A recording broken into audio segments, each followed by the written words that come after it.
In 2412, a Free Worlds League invasion force landed on Tintervel with the intent of liberating the planet from its Liao occupiers. What transpired became known as the Tintervel Massacre, when unrestrained use of firepower led to the devastation of the civilian population and hundreds of thousands of casualties. The Capellan Chancellor, Alicia Liao, was so incensed by the violence that she was compelled to begin an initiative that would forever change the way wars were waged within the Inner Sphere. Inviting the heads of government from each of the 6 major powers, as well as 4 minor ones, to a peace conference on Ares, Alicia laid out a proposal to severely restrict the use of WMDs, as well as strictly define where military engagements could take place and who could be targeted.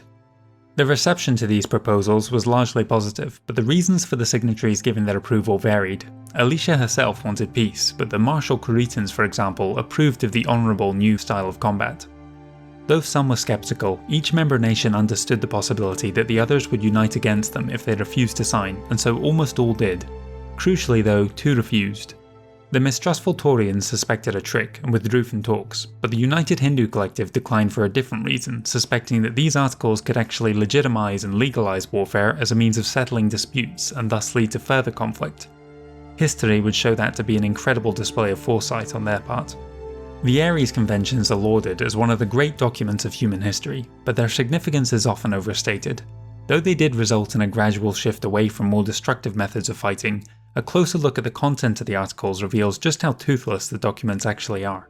First of all, no reprimands or penalties are defined by the conventions at all, giving the signatories no basis for action should one of the rivals resort to the use of WMDs or civilian casualties during an attack. The only repercussion then could be the retaliatory use of such tactics by the offended party, thereby breaking the conventions themselves. This was more or less the state of affairs before the Ares Convention, where the concept of mutually assured destruction acted as a deterrent to the use of WMDs. Furthermore, the conventions only govern the use of unconscionable tactics between signatories, leaving several major loopholes. Firstly, nations who did not sign left themselves vulnerable, as the Taurian Concordat would soon discover. Pirates were expressly permitted as fair game, and so not surprisingly, the definition of pirates expanded wildly after the signing, and so-called pirates appeared up and down all the borders.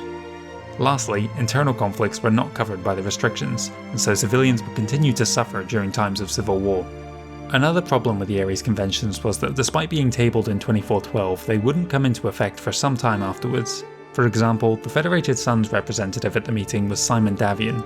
The so-called twin tyrants who were the presidents of the Federated Sun in the early 25th century did not acknowledge his decision to sign, and so it wasn't until Simon came to power some years later that the Federated Suns officially adopted them. Other nations too had their own delays.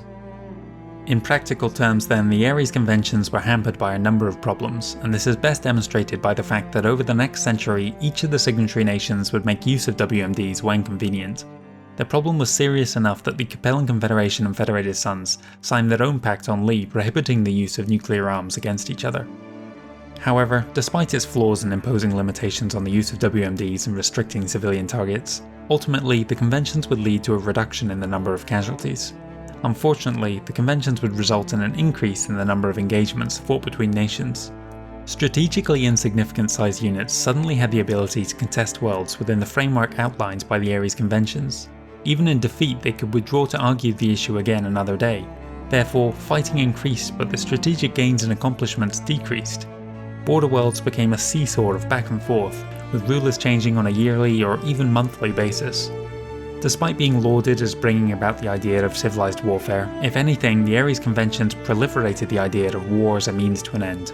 One final amendment was added to the conventions in the late 26th century. It is an amendment that is too often overlooked and forgotten about. In 2579, shortly after the creation of the Star League, all 6 member states unanimously voted to rescind the Ares Conventions in their entirety, paving the way for the atrocities of the Reunification War.